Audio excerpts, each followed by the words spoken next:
ساتوی پسرو وینو دا د شهیدانو کور دا د باتورانو کور دا د باتورانو کور دا د باتورانو کور دا د باتورانو کور ساتوی پسرو وینو دا د شهیدانو کور دا د باتورانو کور دا د باتورانو کور دا د باتورانو کور دا د باتورانو کور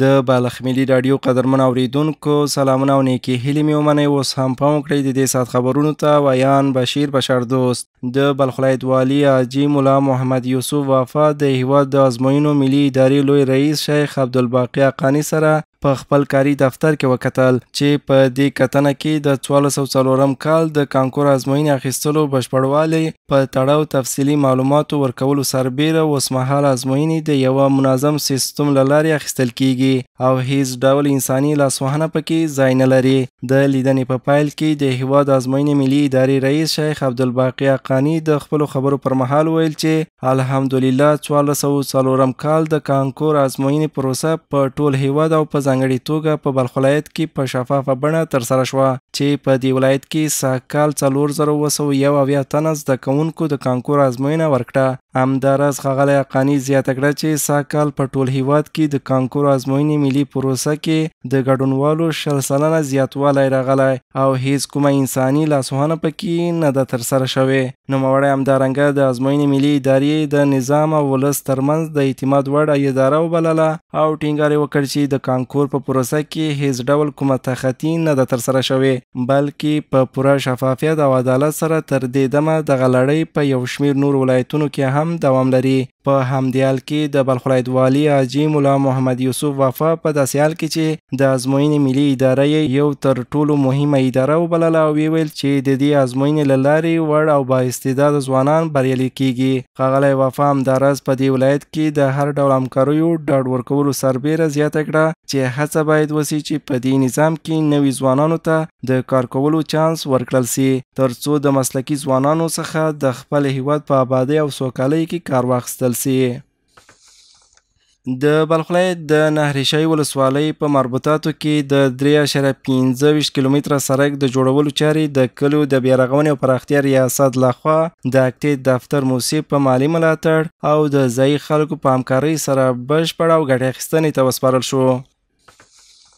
د بلخ ولایت د کلیو د بیارغونې او پراختیا رئیس مولوي یار محمد شبیر وایي چې د اکټې دفتر او ځایي خلکو په مالي ملاتړ د دې ولایت د نهرشای ولسوالۍ د ګوریمار په کلي کې کابو 4 کیلومتره سړک د کار له بشپړېدو وروسته ګټې اخیستنې ته وسپارل شو. د 3.15 کیلومتره 15 کیلومتره سړک دی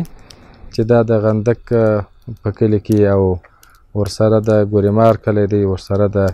قلعه ګل محمد کلی دی او د غندک په سیمه کې یو واش هم ورسره شامل دی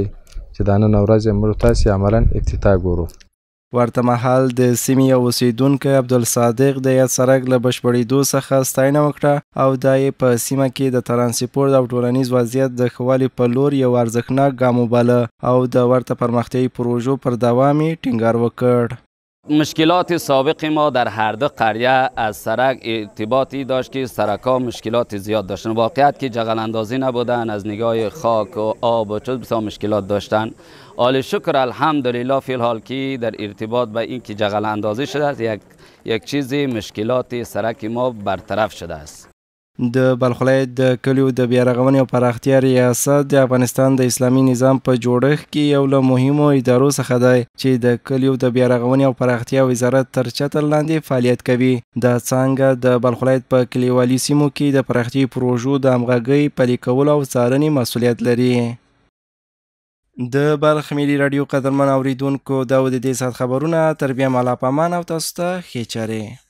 ساتوی پسرو وینو دا د شهیدانو کور دا د باتورانو کور دا د باتورانو کور دا د باتورانو کور دا د باتورانو کور ساتوی پسرو وینو دا د شهیدانو کور دا د باتورانو کور دا د باتورانو کور دا د باتورانو کور دا د باتورانو کور